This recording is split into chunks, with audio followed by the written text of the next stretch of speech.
అందరికీ జేబీఎం. నేను Rajesh Mahasen. Welcome to Mahasen media. ఒకసారి మీకు ప్రశ్న రావణ్ మొన్న మీటింగ్లో మాట్లాడిన మాటల వల్ల అతని మీద కేసు అయింది. ఈరోజు అన్న జైలుకి వెళ్ళాడు. ఆ మాటలకి తులసి చంద్ ఎలా సమర్థిస్తుంది? ఎందుకు ప్రశ్న రావణ్ అనే వ్యక్తిని ఇలా బలిపశువుని చేశారు? ప్రశ్నారావణ్ ఆంధ్రప్రదేశ్కి చెందిన వ్యక్తి, విజయవాడకి చెందిన వ్యక్తి. గత కొంతకాలంగా ముఖ్యంగా ఆంధ్రప్రదేశ్లో కూటమి గవర్నమెంట్ ఫామ్ అయిన తర్వాత ప్రశ్నారావణ్ చాలా అగ్రెసివ్గా వీడియోస్ చేస్తున్నారు. ఇక్కడ ఒకటి నేను క్లియర్గా చెప్పాల్సింది ఏంటంటే, ఇక్కడ చాలా తెలుగుగా తులసి చంద్ ఏం చేస్తుందంటే అండి, పవన్ కళ్యాణ్ గారు ప్రశ్నారావణ్ ఒకటే.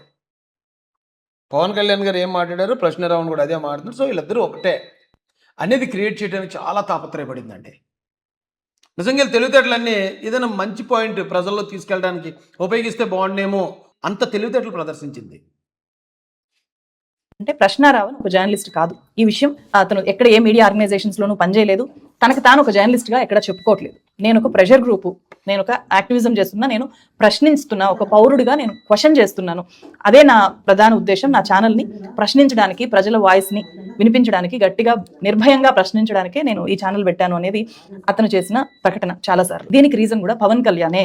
ఎందుకంటే రావణ్ అనే వ్యక్తి ఒక ప్రోగ్రెసివ్ థాట్ ప్రాసెస్ ఉండే వ్యక్తి, ఒక నాస్తికుడు, ఒక అభ్యుదయ సమాజాన్ని చూడాలి అని అనుకునే వ్యక్తి, ఎక్కడైనా అన్యాయం జరిగితే చాలా గట్టిగా క్వశ్చన్ చేసే వ్యక్తి, భయము అనేది తెలియని ఒక వ్యక్తి. సో ఇవన్నీ కూడా ఒకప్పుడు పవన్ కళ్యాణ్ క్యారెక్టర్స్ కూడా.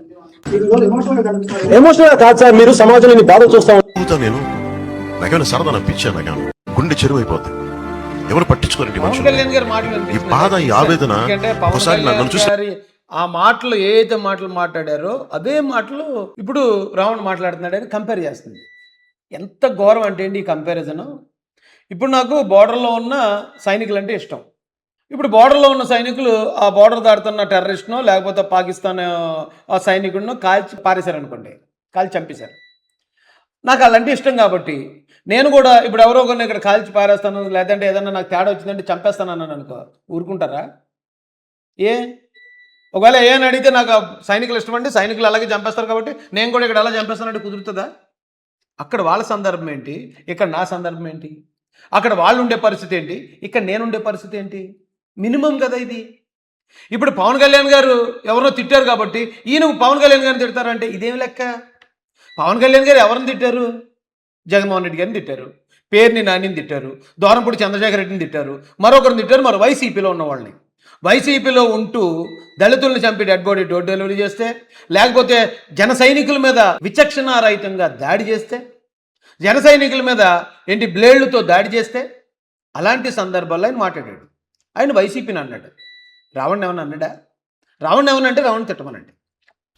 అంతేగాని ఆయన అప్పుడుకున్న సందర్భంలో అక్కడ ఆయన మాట్లాడితే, ఆయన అక్కడ అలా మాట్లాడాడు కాబట్టి మేము ఏ కారణం లేకుండా ఇప్పుడు మేము పవన్ కళ్యాణ్ గారిని తిట్టేస్తామంటే ఎలా సమర్థిస్తున్నారమ్మా మీరు? ఏంటి ఏంటి లెక్క ఏంటి? నాకు అర్థం కాలేదు.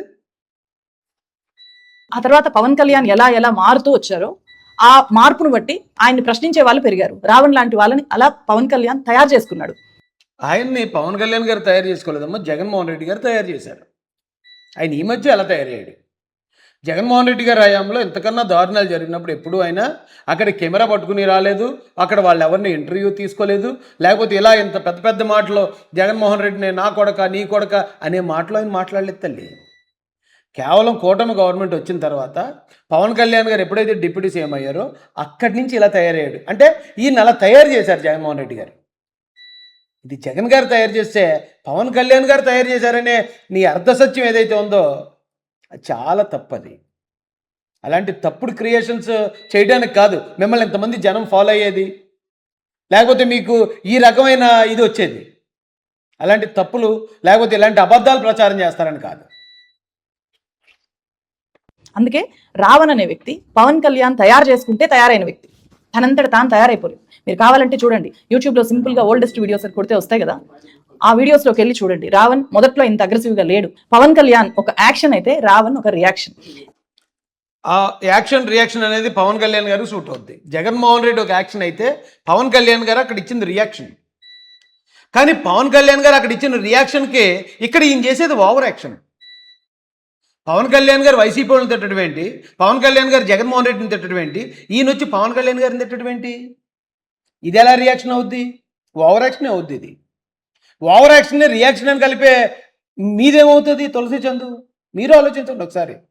అది డబల్ కమేటా, డబల్ ఓవరాక్షన్ అవుతుంది. ఇక్కడ పవన్ కళ్యాణ్ మాత్రమే కాదు, ఏ నాయకుడినైనా సరే సామాన్య పౌరులు గట్టిగా వచ్చి క్వశ్చన్ చేస్తున్నారు అంటే వాళ్ళని చూసి, వాళ్ళని అబ్జర్వ్ చేసి, వాళ్ళని ఫాలో అయ్యి ఏది నాకు అర్థం కావట్లేదమ్మా, ఎందుకు అంత క్వశ్చన్ చేయాల్సి వస్తుంది? పవన్ కళ్యాణ్ గారు చేసిన తప్పేంటి? ఆయన వల్ల ఎవరికి నష్టం జరిగింది? ఎవరికి అన్యాయం జరిగింది? ఏ కులానికి అన్యాయం జరిగింది? ఏ మతానికి అన్యాయం జరిగింది? ఎందుకు మీరందరూ ఇంత బాధపడిపోతున్నారు? ఇంత వేదనకి ఎందుకు గురవుతున్నారు? ఎవరైనా చెప్పండి అమ్మ ఒక కారణం. ఏమనంటే అప్పుడు ఆయన ఆ పార్టీతో ఉన్నాడు, ఈ పార్టీతో ఉన్నాడు, లేకపోతే అప్పుడు ఆయన సిద్ధాంతంతో ఉన్నాడు, ఇప్పుడు ఆ సిద్ధాంతం నచ్చితే ఫాలో అవ్వు, సిద్ధాంతం నచ్చకపోతే వదిలే. నిన్నేమి రమ్మ, ఇప్పుడు నేను సిద్ధాంతం మార్చుకున్నా, నువ్వు నాతో రారా బాబు అని చెప్పి ఆయన అయితే ఎవరిని బతులాడు కదా. ఆయనకి ఏది కరెక్టో చేసుకుంటూ వెళ్తాడు, నచ్చినోడు ఫాలో చేస్తాడు, నచ్చినోడు ఫాలో చేయొద్దు, నీకు నచ్చినోడు ఫాలో చేసుకో మళ్ళీని.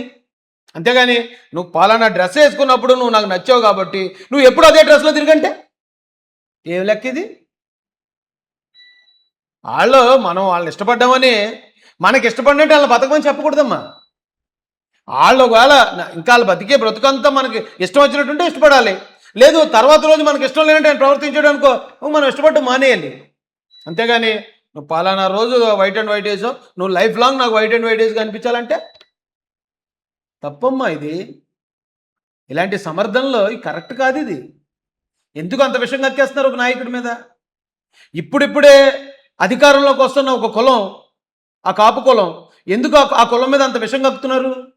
ఎందుకు ఇంతమంది, కొంతమంది ఏమో జర్నలిస్టులు ముసుగు, కొంతమంది కులం ముసుగు, కొంతమంది మాల ముసుగు, కొంతమంది కాపు ముసుగు, ఇన్ని ముసుగులు వేసుకుని ఒక్క పవన్ కళ్యాణ్ గారిని ఎందుకు టార్గెట్ చేస్తున్నారు? ఏం పోయే కాలం? ఏం పోయే కాలం అంటున్నాను. తెలంగాణలో ఉన్నారు, తెలంగాణలో ప్రభుత్వం ఉంది, తెలంగాణలో అన్ని సక్రమంగా జరిగిపోతున్నాయా? అరే తెలంగాణలో ఉంటూ తెలంగాణ గురించి మాట్లాడకుండా ఆంధ్ర మీద మాత్రమే ఫోకస్ చేసే వాళ్ళని మేము పేటీఎమే అంటాం. లేదు మీరు అక్కడ మాట్లాడుతూ ఆంధ్రాలో కూడా ఒకవేళ కూటమి మంచి చేస్తే మంచి అని చెప్పి, లేదు జగన్ గారు అంతకుముందు మంచి చేస్తే అలా బ్యాలెన్స్డ్గా వెళ్తే జర్నలిస్టులు అంటాం. అంతేగాని జగన్ గారిని వెనకేసుకొస్తూ మంచి చేసే ప్రభుత్వాన్ని కూడా ఇలాంటి తప్పుడు వాదనలతోటి మసిపూసి మారేడికాయ చేసేద్దామంటే పేటీఎంలు అంటాం. ప్రజల్లో మీకున్న క్రెడిబిలిటీ బాధ, మాకేం నష్టం లేదు. వాళ్ళని అభిమానించడము, లేకపోతే గట్టిగా విమర్శించడము, నిలదీయడము అనేది జరుగుతుంది. అండ్ చాలా అగ్రెసివ్గా ఎందుకు క్వశ్చన్ చేస్తున్నారు అంటే ఆ అగ్రెసివ్నెస్ ని కూడా రావణ్ లాంటి వాళ్ళలోకి చొప్పించింది, వాళ్ళకి నేర్పించింది. మీరు ఇలా తయారవ్వండి, నేను ఎలా అయితే క్వశ్చన్ చేస్తానో మీరు కూడా అలా క్వశ్చన్ చేయొచ్చు అని చెప్పి నేర్పించింది కూడా ఇక్కడ పవన్ కళ్యాణ్. అండ్ ఇక్కడ ప్రశ్న రావణ్ని పవన్ కళ్యాణ్ గారు తప్పు జరిగినప్పుడే క్వశ్చన్ చేశారు. పవన్ కళ్యాణ్ గారు క్వశ్చన్ చేయమన్నారు కదా, ఆయన తప్పు చేయకుండా కూడా క్వశ్చన్ చేస్తే ఎలా ఉంటుంది? ఓవర్ అవుతుంది, చూసేవాళ్ళకి జుగుప్సాకరంగా ఉంటుంది. ఇదిగో ఇలాగ అరెస్టులు జరుగుతాయి, జనాలు పరుగులు తీస్తారు వెనకాతల తరిమి కొట్టడానికి. అంత ఆషామాషి ఏం కాదు అది. మనం చెప్పేటప్పుడు తొడలు కొట్టేసి మెడలు రుద్దేసుకుని ఎన్నో పెద్ద పెద్ద డైలాగులు చెప్పేసి చట్టపరమైన చర్యలు తీసుకోవడం మొదలెట్టాక ప్రజాగ్రహం వచ్చిన తర్వాత మనం జాలి కబుర్లు చెప్పకూడదు, సింపతి కోసం ట్రై చేయకూడదు. కాబట్టి అది అర్థం చేసుకోండి. పవన్ కళ్యాణ్ గారిని ఎవరైతే ఎవరినన్నా సరే, ఎవరు భారతదేశంలో విమర్శకు అతీతుడు కాదు, ఈవెన్ దేవుళ్ళతో సహా విమర్శించండి. కానీ ఆ విమర్శకు ఒక అర్థం, పరమార్థం ఉండాలి, దానికి ఒక ఆధారం ఉండాలి. ఏ ఆధారం లేకుండా, ఏ కారణం లేకుండా మేము వెళ్ళి ఎవరినో తిట్టేస్తామంటే ఆయన ఒప్పుకోవచ్చు, ఆయన అభిమానులు ఒప్పుకోరు, లేదా ఆయన ఒప్పుకోవచ్చు, చట్టాలు ఒప్పుకోవు, శిక్షలు పడతాయి, కేసులు పడతాయి, అరెస్ట్ ఇప్పుడు ఉండకపోవచ్చు, రిమాండ్ ఇవ్వకపోవచ్చు, కానీ కోర్టుకు వాయిదాలు తిరగాలి. అక్కడ ఖచ్చితంగా ఇవన్నీ ఆధారాలు ఉంటాయి కాబట్టి శిక్ష పడుతుంది. శిక్ష పడితే అప్పుడు వెళ్ళాలి జైలుకి. ఏమనుకుంటున్నారో, కోర్టు అంటే ఏమనుకుంటున్నారు, కేసు అంటే ఏమనుకుంటున్నారో, దానిలో ఉన్న ఆ బరువు ఏంటనేది మీకు తెలియక చాలా సరదాగా ఉంది. రేపటి నుంచి తెలుస్తుంది రావణ్కి.